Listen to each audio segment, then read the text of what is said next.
in the 19th century, liberal scholars propounded a doctrine called the Canonic Theory of the Incarnation.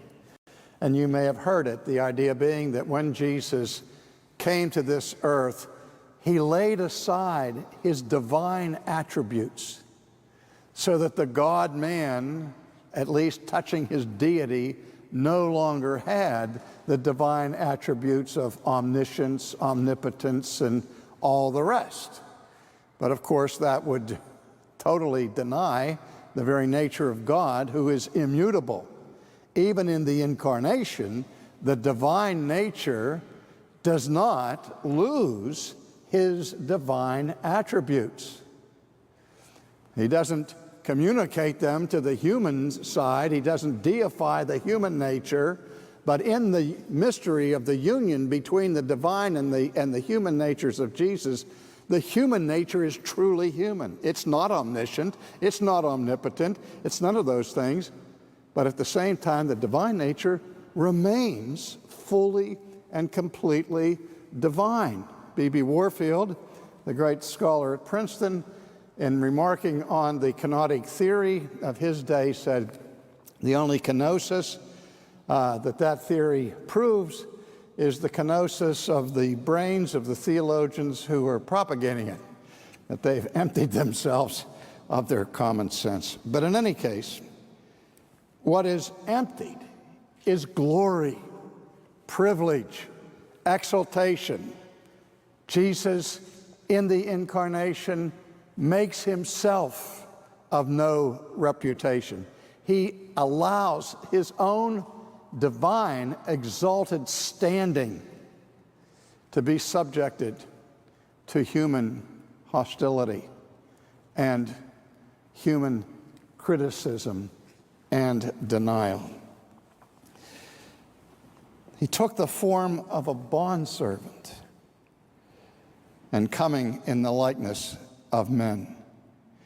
This is an amazing thing, that he doesn't just come as a man, he comes as a slave. He comes in a station that carries with it no exaltation, no dignity, only indignity. And being found in appearance as a man, he humbled himself and became obedient even to the point of death, the shameful death of the cross.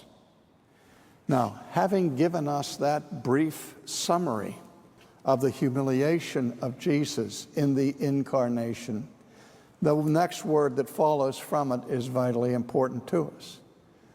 Therefore, or wherefore, hath God highly exalted him. Remember when Jesus was in the upper room the night before his execution, the night that he established the Lord's Supper, and he went through that lengthy prayer, the high priestly prayer it is called. Do you remember one of the things that Jesus asks for in that prayer? He asked the Father to restore to him the glory that he had with the Father from the beginning. He said, I've done my mission.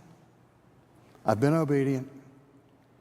Now, Father, glorify your Son with the glory that he had with you from the foundation of the world. And this is exactly what God does with Jesus at the completion of his work. There is an end point to his indignity. There is a completion to his humiliation that starts so starkly with his birth. Therefore hath God highly exalted him and given to him a name that is above every name. Now, in other series that we've done, we've looked carefully at the names and titles that are used for Jesus in the New Testament, which are rich indeed and inspiring to us. And so often when Christians read this passage, they assume that what is being said here is that the name that is above every name is the name Jesus. But that's not what the text is saying.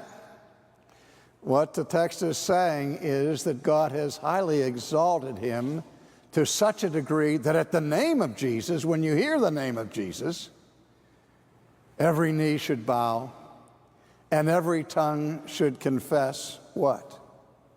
That he is Lord, to the glory of God the Father.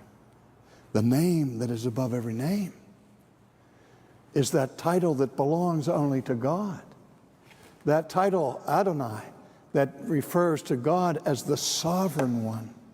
That is the title that is revealed that belongs to Christ because of his humiliation, because of his perfect obedience in the role of a slave.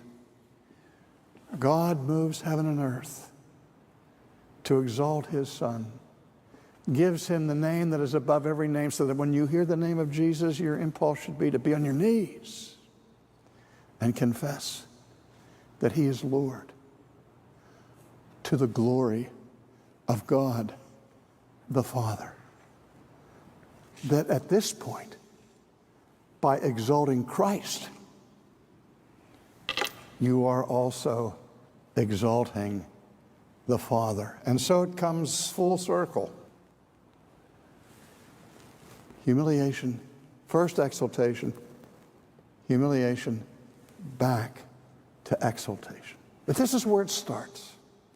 And the work of Christ is given to him not to come down to die on Good Friday and then return to heaven, but through his entire lifetime, he is occupied with a mission that he agreed to perform with the Father and the Spirit from all eternity.